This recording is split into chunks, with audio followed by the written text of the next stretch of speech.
안녕하세요. 어린이와 작가가 함께하는 방송, 재밌고 알찬 방송 어린이 라디오 박정선입니다. 오늘도 지난주에 이어서 조혜란 그림책 작가 선생님과 함께 하겠습니다. 구독, 좋아요, 알림 설정 꼭 눌러주시고 방송 들어주세요. 선생님 안녕하세요. 안녕하세요. 일단 먼저 첫 번째 사연부터 들어볼게요. 서울 동희초등학교 신지훈 기자가 보내준 사연입니다. 검은 콩을 먹는 방법. 최근에 엄마가 밥에다 콩을 잔뜩 넣어주고 있어요. 실은 저는 콩을 너무 싫어하는데 엄마는 저에게만 유독 콩을 많이 주는 것 같아요. 동생도 콩을 싫어해서 연일 엄마 아빠 밥 위에 올려놓고 있어요. 싫어하는데 계속 주시네요. 저는 콩 먹을 때 식감이 안 좋고 뻑뻑한 느낌이 들어요. 제가 싫어하는 맛이에요.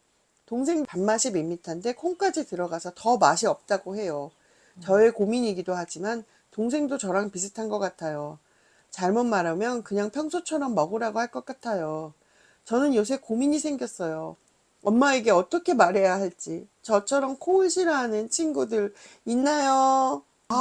선생님이 지난 시간에 좋아하는 음식이 콩나물이라고 했는데 말이죠. 우리 지훈 친구는 검은 콩 먹기가 싫다라고 했어요.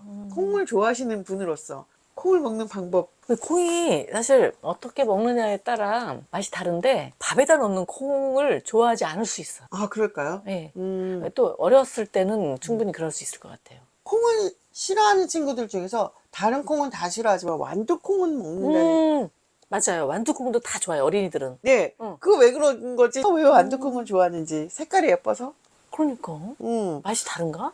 그러게요. 맛이 완두콩은 밥에 들어가도 친구들이 싫어하지 않는 것 같았거든요. 지은 친구 콩을 식감이 안 좋고 뻑뻑한 느낌이 든다. 싫어하는 맛이다라고 했거든요. 이게 지금 서리태 같아요. 제가 보니까 좀 콩도 아이들이 좀 좋아하는 콩 농사를 좀 지어야 되지 않을까. 아니, 저는 어른들이 좀 바꿔야 된다는 생각이 들어요. 아이들이 분명히 좋아하는 콩도 있는데. 근데 이제 검은 콩이 몸에 좋다고 하니까 어머니들은 그 콩을 넣으신 것 같아요. 좀 변화를 주는 것도 좋은 것 같은 게 흔한 서리태를 넣지 말고 병아리 콩이라든가 렌틸 콩이라든가 이거 무슨 맛일까 싶은 그런 콩들을 좀 구입해서 바꿔가면서 넣으면 어떨까. 지은 친구 어머님한테 하는 말이 계속됐는데 밥에 특히 검은 콩은 너무 비주얼이 먹고 싶지 않게 생겼잖아요. 그래요. 선생님 지금 서리태라고 말씀하셨는데 검은 콩이 두 가지가 있어요. 두 개 다 검은데 속이 초록색인 거. 예, 그게 서리태고 속이 그냥 노란 거. 그거는 그냥 검은 콩이거든요. 검은 콩, 흑태. 흑태. 근데 아마 어머님은 서리태를 넣으셨을 거예요. 서리태가 더 건강에 좋은 콩이니까. 근데 검은색을 보면 딱 이게 뭔가 먹고 싶지 않은 마음이 들 테니 먹는 방법을 좀 달리해서 먹는 게 어떠냐라고 그렇죠. 제안을 이게 해주셨죠. 뭐지? 쌀국수에다가 서리태 그 국물을 넣어서 오이를 채 넣어서 깨를 뿌리고 소금만 넣어서 먹는다 할지. 갈아가지고 콩전, 감자전처럼 조그맣게 콩전을 붙여서 콩전. 그러면 어린이들은 전 같은 거는 좀 먹으니까 갑자기 우리 요리 방송이 방법을 달리해서 지은 친구한테 주셨으면 좋겠다는 생각이 드네요. 그래서 싫어하기 때문에 엄마가 더 나한테 많이 준다고 느껴지실 거예요. 싫어하는 사람은 왜 이렇게 콩이 많아 내 밥에 이러잖아요. 근데 저같이 콩을 좋아하는 사람은 왜 나만 이렇게 콩을 조금 줬어? 콩 좀 더 주지 이렇게 생각했거든요. 기분일 것 같아요. 예, 다음은 노래 들어볼 텐데 서울 행당초등학교 한희수 기자가 보내준 리코더 연주입니다. 베토벤 바이러스.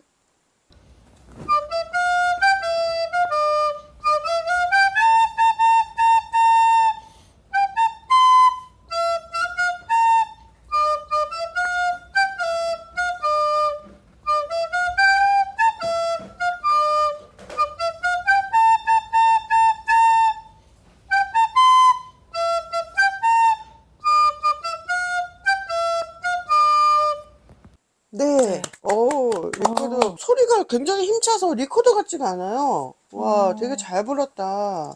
이런 단순한 소리도 좋네요, 또. 네. 우리 친구들이 리코더를 발걸발걸 다 불더라고요.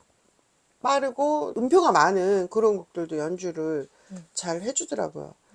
우리 희수 친구가 아주 힘차게 연주를 해줘가지고 리코더인데도 팡팡팡 하는 느낌? 이 정도로 리코더를 불려면 폐활량이 엄청나야 될 것 같다는 생각이 굉장히 힘이 느껴졌거든요. 아주 세게 빠르게 불어서 야, 그 실력이 엄청나구나 그런 생각이 들었어요. 기교를 부리지 않아서 네. 더 그렇게 느끼는 것 같아요. 그럴 수 있죠. 힘찬 연주. 희수 친구 고맙습니다. 네, 다음 사연은 서울 신암초등학교 김채은 기자가 보내준 사연인데요. 게임을 하는데 유령이 나타났다. 평화로운 어느 날 아침에 일어나니 너무너무너무 게임을 하고 싶었다. 그래서 나는 엄마 몰래 게임에 들어갔다. 그렇게 1시간, 2시간, 3시간 시간이 흘렀다. 나는 시간 가는 줄 모르고 게임에 빠져 있었다.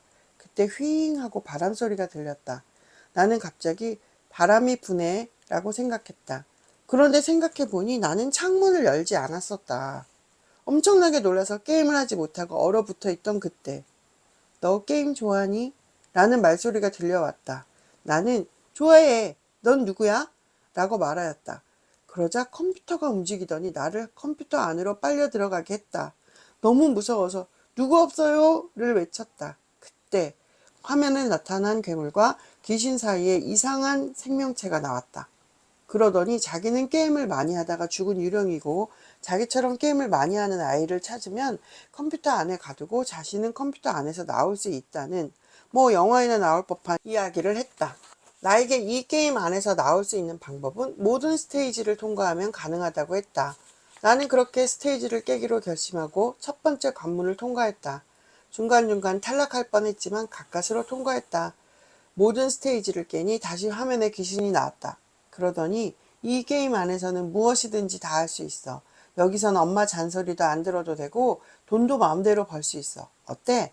여기서 살지 않을래? 라고 말했다. 하지만 나는 여기선 엄마의 잔소리도 듣지 않고 살 수 있고 내 마음대로 살 수 있지만 가끔은 엄마의 잔소리도 필요하고 다른 사람과도 마음을 맞춰가며 살아야 하는 것도 필요해.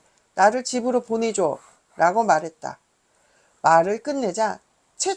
잘 가거라 라는 말과 함께 우주선을 작동시켜 나를 다시 집으로 보내줬다. 그러자 나는 언제 그랬냐는 듯이 컴퓨터 의자에 앉아 있었다. 저 컴퓨터 위 우주선은 언제부터 저기 있었지? 어디서 많이 본 것 같은데.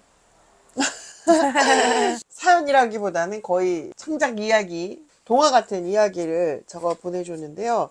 야, 우리 채연 친구가 나중에 작가가 될 소질이 다분한데요. 이야기를 재밌게 꾸며줬어요. 살짝 무섭기도 하면서 어떤 면에서 좀 교훈적이기도 했어요. 그러니까요. 자기도 어쩌지 못하는 이 재미라는 게 네, 맞아요. 이렇게까지 또 두 시간 가지 가는 줄 모르고 1시간, 2시간. 두 마음이 왔다 갔다 하는 거죠. 이거 너무 하면 안 되는데. 예. 내 마음속에 한쪽에서는 계속 스탑 명령을 내리고 있는데도 그 명령을 내가 못 듣는 그렇죠. 어쩌지 못하고 이렇게 떠밀려가는 게임 속에 나. 예. 그렇게 게임 속에 떠밀려가서 약간 꿈처럼 판타지 세계를 경험하고 현실로 돌아오는 그 과정이 되게 자연스러웠어요. 나를 집으로 보내줘 라고 자기가 집으로 돌아오겠다고 스스로 결심을 한 거잖아요. 게임이 얘를 꼬셨지만 여기 게임 안에서 살면 엄마 잔소리 안 들어도 되고 이런 얘기를 했는데 아니야, 때론 그런 것도 필요해. 나를 보내줘 하니까 언제 그랬냐는 듯이 컴퓨터 앞에 앉아 있었다 라고 뭔가 이 구성이 황당무계하지 않고 앞뒤가 맞는다고 할까요? 그런 글이었습니다. 재밌게 잘 읽었어요. 저는 그런 생각도 들었어요. 게임을 하다가 컴퓨터 앞에서 낮잠을 자다가 이런 꿈을 꾼 거 아닐까? 우리 잠자기 전에 어떤 책을 보거나 영화를 보면 그 내용이 꿈에 나오잖아요. 그런 것처럼 게임을 하도 오래 해서 하다가 졸다 보니 게임과 관련된 꿈을 꾼 게 아닐까. 저는 이제 3시간에 딱 꽂히셨어요? 네, 보통 우리가 그림 한 장 그리려도 완성까지 하고 싶으면은 한 3시간 걸리거든요. 좀 집중적으로 일하는 최대 시간이 3시간 같아요. 근데 그 3시간을 게임을 한다는 거는 제가 보기에 엄청난 시간을 쏟아 부었다는 느낌이 들거든요. 그쵸. 딱 컴퓨터 앞에 앉아가지고 다른 거 아무것도 안 하고 완전히 몰두해서 게임만 하는 거잖아요. 네. 그걸 3시간을 했다라고 하는 거는 엄청난 시간을 게임에 투자한 거죠. 그러니까 이런 환상도 본 게 아닐까. 그게 현실과 분리된 느낌도 또 있어요. 예. 저도 사실 3시간 그림 그리면 내가 완전히 현실의 사람이 아니고 멈춰져 있는 시간 속으로 내가 들어가 있구나. 페인이 되는 것 같은 느낌도 있어, 어떨 때는. 그냥 보통 사람들처럼 살지 못하는 그 경계에서 이탈되어 있는 느낌도 있는데. 여긴 어디? 난 누구? 이런 느낌. 현실감이 떨어지고 문득 그런 느낌이 있을 내가 이 수 세상으로 있죠. 다시 돌아올 수 있을까? 내가 실제 먹을 수 있는 밥을 주고, 내가 음. 실제 잘 수 있는 공간을 주고, 그리고 나를 정말 사랑하는 사람 곁으로 올 수 있을까? 그런 생각이 들 때도 있다니까요. 뭐에 와우. 빠져들 때, 와. 우리가 빠져드는 것도 좋지만, 네. 또 반대로 내가 이제 현실의 사람이잖아요, 또. 네. 이 생각이, 좀 이런 생각이 들 수도 있을 것 같다는 생각이 네. 들어요.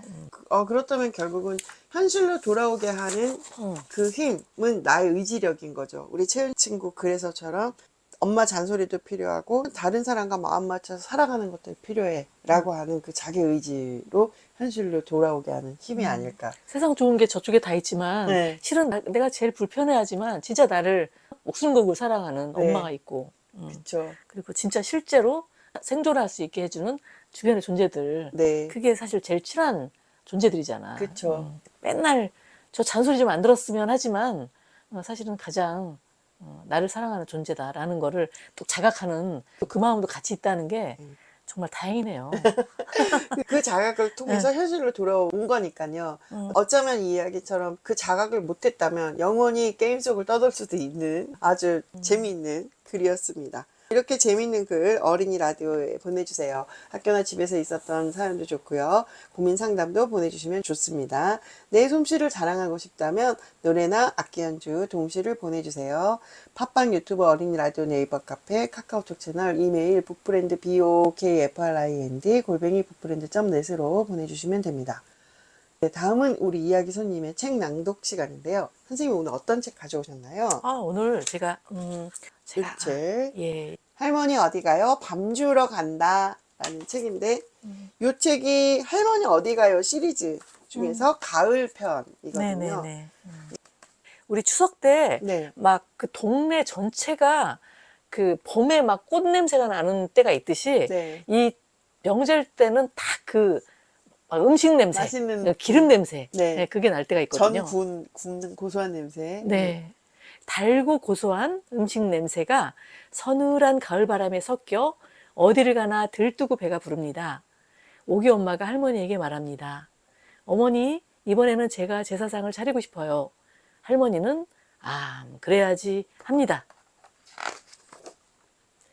엄마는 오기를 토실토실 밤처럼 키워준 산과 들과 강이 고맙고 넓은 품에 먹을 것을 가득 안고 있는 바다가 정말로 고마웠습니다. 그래서 산과 들과 바다에서 난 모든 것을 제사상에 올렸습니다. 무엇보다 가장 고마운 분은 어머니라며 엄마가 노란 봉투를 내밀자 할머니는 입이 소쿠리만해졌습니다.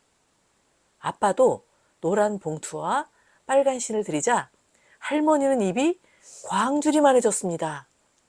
얘따 이거 먹어라 하고 아빠 입에 송편을 넣어주자 아빠는 오기 입에, 오기는 엄마 입에, 엄마는 할머니 입에 송편을 넣어줍니다. 모두 넉넉하고 배부른 한가위입니다. 아침밥을 먹고 나니 배가 터질 것 같습니다. 흰밥에 토란국이랑 부침개, 떡과 약밥을 먹고 과일까지 먹었으니까요. 오기는 예쁜 색동한복 입고 며칠 동안 엄마 아빠랑 지낼 거예요.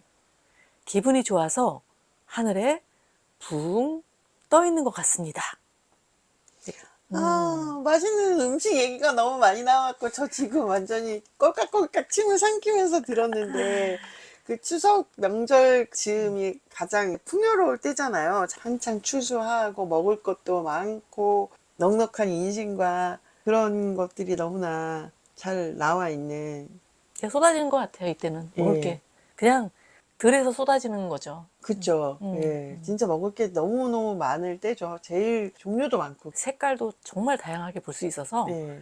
가을은 정말 풍요롭다. 네. 저는 궁금했던 게 할머니 얘기가 많이 나오잖아요. 선생님 작품에. 왜 그럴까요? 우리는 이제 이 세상을 이끄는 게 물질 문명과 뛰어난 엘리트들이 있어서 세상을 움직이는 것 같지만 우리 안에 중요한 질서와 행복, 주고받는 어떤 기쁨 이런 걸 만드는 거는 가정과 좀 넓게 얘기하면 동네 정도라고 볼 수 있는데 그 할머니는 그곳에 있는 가장 높은 사람 같아요. 그래서 나이 들면은 포용력이 생기는데 포용력의 토대가 자기 스스로 몸으로 살아낸 힘이 있는 거예요. 출산도 해보고 어쨌든 살면서 많은 고난을 겪고 그리고 또 그 와중에 살짝 부는 바람처럼 또 기쁨도 느끼고 그리고 이제 어떻게 살아야 되겠다라고 하는 또 지혜도 생기고 그런 나이가 이제 할머니 나이 같아요. 이 삶의 경험이 축적된 아주 층층이 쌓인 그런 책처럼 많은 게 있을 거라는 생각이 들어요. 근데 이제 할머니는 이제 쪼글쪼글한 낡은 몸으로 있지만 실은 그 안에는 우리가 모르는 게 많이 있을 수 있어요. 그래서 그런 가장 풍요로운 가을과 이 할머니의 그 삶의 막바지에 요게 좀 일치하는 면도 있고 그거가 긍정적으로 발휘될 때 기운도 좀 있고 나눌 수도 있고 그거를 또 말도 할 수 있고 이렇게 언어감도 좋잖아요. 여기 할머니 어디가에 나오는 할머니의 말들이 네네. 그런 거가 이 할머니 어디가에 담겨져 있는 것 같아요. 삶을 살면서 그 안에 내재된 지혜와 여러 가지 경험들, 연륜들 이런 것들이 풀어낼 수 있는 많은 이야기들 그리고 거기에서 보여줄 수 있는 재미를 선생님 보여주고 싶어서 할머니 캐릭터를 단골로 이용하시는 것 같다는 생각이 드는데 어떤 모델이 있을까요? 여러 할머니들의 조합인데 그 조합이 뭔가 통일성은 있는 것 같지 않아요? 그래도 예. 어떨 때 보면 엄청 자기중심적이고 네. 욕심도 많아 보이고 네. 뭐 이런 느낌도 있고 솔직한 거죠. 네. 그래서 여기 보면은 할머니가 이제 자기 아들한테 떡을 먼저 먹이잖아. 그쵸. 얼마나 욕심쟁이야. 이거 누구나 그렇게 하지만 네. 여기서는 이게 또 돌아요, 에너지가. 아버지는 또 자기 딸한테 먹여. 이것도 욕심쟁이야, 이 사람도 엄청나게. 그다음에 이제 우리 오기가 다행히 엄마한테 먹이는 거야. 네. 그리고 이제 며느리는 그래. 역시 어머니야. 그 에너지가 한 바퀴 돌아가는. 그렇죠. 온 가족이 서로서로 먹여주면서 그 선생님 지난 시간에 강강수를 얘기하셨는데 이렇게 둥글게 음식으로 맺어지는 그러니까. 지금 이 책이 나온 지가 거의 10년 넘은 책인데도 여전히 사랑받고 있는 책이에요. 옥인의 가을 이야기. 할머니 어디 가요? 밤 주우러 간다. 봄, 여름, 가을, 겨울 4편 나와 있으니까 궁금하신 친구들은 찾아보시고요. 선생님이 본인은 아직 부족하다. 난 더 예뻐야 돼 라고 얘기하셨지만 제가 볼 땐 충분히 예쁜 그림으로 꽉 차 있는 그림책입니다. 예, 다음은 우리 여라친이 보내준 동시 들어볼게요. 제주 북촌초등학교 변수연 어린이가 보내준 보라 악어라는 동시인데요. 이 동시는 수연 친구가 직접 녹음해서 보내줬어요. 들어볼게요. 보라 악어. 내 가방 악어는 특이한 보라 악어. 내 숙제도 내 책들도 먹어치우는 악어. 읽고 또 읽어. 1년 전엔 구구단을 척척 외우더니 이제는 분수와 소수를 다 하네. 1년 전에는 수박 수영장을 졸졸 읽더니 올해는 만복이네 떡집을 줄줄 이야기하네. 학교는 내가 다니는데 공부는 내 가방 보라 악어가 다 한다. 와, 야, 가방이 보라 악어 모양 가방인가 봐요. 네, 근데 그 가방에 책이 들어가고 그런 거를 이 책이 들어가면 그 보라 악어가 공부를 다 하고 공부단도 외우고 이런다고 자기 자신의 성장을 그렇게 비유해서 써줬는데 아유 잘 썼네요. 학교는 내가 다니는데 공부는 보라 이거 악어가 다 하는 한다. 거죠. 이렇게 표현해줬어요. 아 정말 재밌는 동시네요. 훌륭합니다 우리 수연 친구. 보라 악어의 입을 거치지 않으면 안 되는 거죠, 이제. 그쵸? 거기 보라 악어의 뱃속에 들어갔다 나와야만 내가 알 수 있게 되는 거예요. 재밌는 상상이에요. 궁금한데요? 그 보라 악어 가방 어떻게 생겼을지. 그러네, 정말. 버리면 안 될 것 같아. 예, 보고 싶어요. 예. 예, 버리지 마세요. 잘 보관했다가 나중에 아이를 낳으면 아들, 딸에게 물려주셔도 좋을 것 같은데요. 아주 똑똑한 보라 악어 이야기 동시 잘 들었습니다. 다음은 노래 들을 텐데요. 원주 만종초등학교 장용호 기자가 보내준 소금 연주입니다. 프린스 오브 제주.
와, 우리 영호 친구 연주 잘 들었는데, 이거 되게 어려운 곡인데, 그 멜로디를 자세히 좀 귀를 기울여 보시면, 따라라라, 라라라라, 나라라란, 단, 따다다란, 따다단, 딴, 따다단, 딴. 이런 곡 방송에서 많이 들어보신 적 있으실 거예요. 그 곡을 생각하시면서 다시 한번 들어보시면, 아, 진짜 잘했다라는 생각 드실 거예요. 영호 친구 소금 연주하기 어려운 악기인데 힘든 곡을 잘 연주를 해줬네요. 선생님이 들으시면서 우리 악기들의 투박하고 어수룩하고 그런 소리가 참 마음에 와닿는다라고 말씀해 주셨거든요. 나이가 먹음으로써 또 날카롭고 정확한 것보다는 달무리 같은 달이 네. 아니라 달 주변에 있는 이거 같은 느낌의 소리가 네. 좋게 느낄 때가 있어요. 특히 소금은 약간 숨소리 같은 바람 소리 같은 게 같이 들어있는 소리가 나오잖아요. 바람 소리가 나네요, 진짜. 사람의 느낌? 네. 악기의 어떤 정교함 때문에 오는 소리가 아니라 네. 그 사람의 숨소리가 같이 네. 나오니까 더 인간미가 엄청난 거죠. 네. 그러면서 진짜 사람이 느껴지는, 우리 용호 친구가 느껴지는 그런 느낌이 들었어요. 또 선생님의 해석이 또 훌륭하시네요. 사람의 향이 느껴지는 소금 연주. 예, 잘 들었습니다. 다음 사연은 인천 선원초등학교 양채준 기자가 보내준 사연인데요. 미션, 해양동물을 지켜라. 6월 27일에 학교에서 갯벌 체험장을 갔다. 나는 급식실에 빠르게 짐을 내려놓고 강당으로 갔다. 먼저 우리는 갯벌 생물 퀴즈를 풀었다. 환경오염을 지키는 물건들을 예를 들어 플라스틱, 비닐 등등 쓰고 빙고를 했다. 물건들을 썼다는 게 머리 위에 썼다는 얘기인가 보다. 환경오염 방지를 위한 아이디어를 내고 만들기를 하였다. 점심밥은 도시락을 먹었는데 엄마가 해주신 가 맛있었다. 오후 활동으로 갯벌에 있는 것을 찾고 들어갔다. 3번 깃발은 갯벌에 사는 풀개를 잡아 관찰을 했다. 풀개를 잡다가 집게에 손가락이 잡혀서 아팠다. 어머나. 풀개는 수컷 집게다리 끝부분에 풀이 있어서 풀개다. 오. 4번 깃발은 뻘 갯벌에 들어갔다. 갯벌 걷기 체험을 했다. 뻘 갯벌은 다리가 쑥쑥 빠진다. 이거 힘들었을 것 같은데. 2번 깃발은 두토막 눈썹 참 개찌렁이를 잡았다. 와, 이걸 어떻게 구분하지? 손에다 넣었을 때 간지러웠다. 한 마리는 머리가 없었다.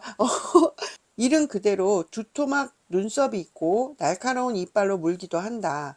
갯벌 속을 휘젓고 다니기 때문에 갯벌에 산소를 공급하고 정화하는 중요한 역할을 한다고 한다. 1번 깃발은 백합 조가비를 잡았는데 갯벌을 손으로 파서 69개, 와, 69개나 잡았대요. 세상에. 갯벌 체험한 사연 재밌네요. 이거 정말 잘했네요. 네, 학교에서 간 건데 인천 선원초등학교가 인천. 강화도에 있는 학교거든요. 바다가 바로 가까이 있고 갯벌에 가서 이런 거를 환경오염 방지를 위한 아이디어를 내고 만들기를 했다고 했는데 수업인데도 뭔가 놀러 간 것 같은 느낌 들었어요. 그리고 이런 시도가 아무리 갯벌이 앞에 있어도 네. 이거를 하는 선생님들 대단하신 거예요. 네. 너무너무 감사한데요, 제가. 그쵸. 사실 갯벌에 가가지고 갯벌 걷기 체험도 했다고 했는데 그러면 막 온통 그렇죠. 뻘에 이제 몸이 완전히 흙이 다 더럽혀진다고. 묻고 그러면 그거 막 씻기고 이런 씻어야 것까지 되고. 다 하셔야 되잖아요. 그렇죠. 그런 것까지 감수하고 음. 갯벌 체험을 하셨다는 게 정말 좋은 학교, 좋은 선생님들이신 것 같아요. 아이들을 데리고 이런 시도를 한다는 거는 요즘 현대 학교에서 흔히 없고, 그리고 이걸 시도한다는 건 정말 저는 마지막 남은 우리 교육계 팀 같아요. 이게는 정말. 와, 이 방송을 선원초등학교 교장 선생님이 들으셔야 될 것 같은데. 아니, 다른 교장 선생님도 다 들어야 돼요. 학교에 대한 폭풍 칭찬 해주셨어요. 그렇죠. 혹시라도 개를 잡다가 뭐 손 다칠 수도 있고, 풀개는 작은 개인 것 같은데, 집게다리에 잡혔지만 아팠다 정도니까. 근데 진짜 큰 개들은 집게다리 찝히면 진짜 아프거든요. 그리고 아마 구멍 속에다 손을 넣어서 잡았을 가능성도 있어요. 뭐가 들어있는지 모르는 구멍에 손을 넣어서 잡는다. 그거 너무 끔찍하지 않아요? 근데 재밌었을 것 같긴 해요. 뭐가 그쵸. 나올지 모르니까. 그러니까 도구를 이용하거나 뭐 젓가락 같은 거 넣어서 예. 딱 잡으면 쫙 빼내고. 그런 식으로 했을 수도 있겠다. 근데 지금 우리 채준 친구가 얘기한 그 지렁이 같은 경우에는 잡아서 그걸 손에다 딱 놓은 거죠. 간지러웠다라고 표현해 줬으니까 곤충이나 벌레나 이런 거를 별로 무서워하지 않는 친구인가 봐요. 개지렁이 이름도 너무 재밌어요. 두토막 눈썹 참 개지렁이. 그래서 이름 그대로 진짜로 두터만 눈썹이 있다니까. 어. 너무 신기해요. 어떻게 생겼을지. 어. 근데 이런 거를 이런 책이나 자료, 인터넷에서 보는 게 아니라 지금 현장에서 직접 실물을 본 거잖아요. 그렇죠. 지렁이를 잡아서 자세히 들여다본 거잖아요. 정말 눈썹이 있는지. 너무 귀한 경험. 지렁이 중에도 그게 막 반지르르한 게 있어요. 아. 윤기가. 오. 그 색감도 굉장히 좋아요. 음. 약간 자주색인데 맑고 투명하면서 반지르르한 게 있어요. 그러면 정말 고귀하게 느껴져요. 아름답군요. 우리 진짜 부엽토가 많고 음. 흙이 굉장히 건강한 그런 땅에서 나오는 지렁이들은 정말 예쁘고 건강하고 윤기가 좋아서 계속 보고 있고 싶어져요. 역시 생물들은 자연 속에 있을 때 그 곳에 갖고, 있어야 아름다운 자태를 뽐내는 것 같습니다. 69개. 이걸도 세봤다는 게 재밌네요. 많이 잡았잖아요. 그러니까 얼마나 잡았을까? 이렇게 세봤을 것 같아요. 백합조갑이 이게 참 귀한 건데. 그니까요. 거기 백합이 많이 사나 봐요. 우리가 뭐 이걸 집중적으로 잡은 거죠. 지금 먹을 만한 건 이것밖에 없잖아. 우리가 뭐 개를 먹겠어요. 지렁이를 먹겠어. 고급진 음식이잖아요. 백합이. 맞아요. 백합 진짜 맛있는데. 정말 다행이네요. 이런 학교 다녀서. 네. 좋은 학교 다니는 거 부럽고요. 우리가 흔히 아는 흙에 사는 지렁이들과 마찬가지로 이 갯지렁이들도 갯벌에 산소를 공급하고 정화하는 역할을 한다는 것까지도 알려줬어요. 와, 너무 좋은 사연. 이게 마지막 사연인데요. 선생님 2주에 걸친 방송 어떠셨나요? 아이들의 이런 연주라든가 시도 그렇고 짧은 산문 같은 거 예. 이런 이야기들을 같이 볼 수 있어서 네. 좋고 예. 그리고 그 시간이 그래 우리가 원래 원하는 거지 이런 게 네. 이런 생각이 드는 거죠. 네. 그리고 맞아. 어린이들은 이랬었지라고 하는 생각이 좀 더 그쵸. 나는 거예요. 어린이들에 대한 역시 신뢰. 네. 건강한 어린이 앞으로는 세상이 어떻게 될지는 모르겠지만 그래도 현재 우리는 건강한 어린이들을 만나고 있고 네. 점차 관심을 좀 가지면 좋겠다 아이들이. 네. 선생님 멀리 홍성에서 여기까지 오시느라고 정말 고생 많으셨고요. 나와주셔서 원래 이런 데 잘 출연 안 하시는 선생님인데 저희가 우리 어린이 라디오의 힘으로 선생님한테 막 나와주십사 부탁을 드려서 나와주셔서 정말 정말 감사합니다. 고맙습니다. 감사합니다. 네, 선생님 친구들한테 안녕 한번 해주세요. 네. 여러분들 이렇게 만나서 너무 좋았고요. 여러분들 알죠? 책 속에서 또 만나요. 안녕. 꿈이랑 눈이랑 햇빛이 너무너무 뜨거워. 여름이라서 그런가 봐. 그런데 문이야, 해가 울면 사람들이 뭐라고 하는지 알아? 해가 울면? 해가 운다니? 잘 상상이 안 가는걸? 정답은 바로 해운대. 해가 울면 사람들은 해운대, 해운대 한대. 나 참, 내 배꼽이 웃겠다. 네, 오늘 방송 잘 들으셨나요? 요즘 날씨가 많이 춥죠. 감기 걸리지 않도록 조심하고요. 건강한 모습으로 우리는 다음 주에 또 만나요. 여러분 모두 모두 안녕.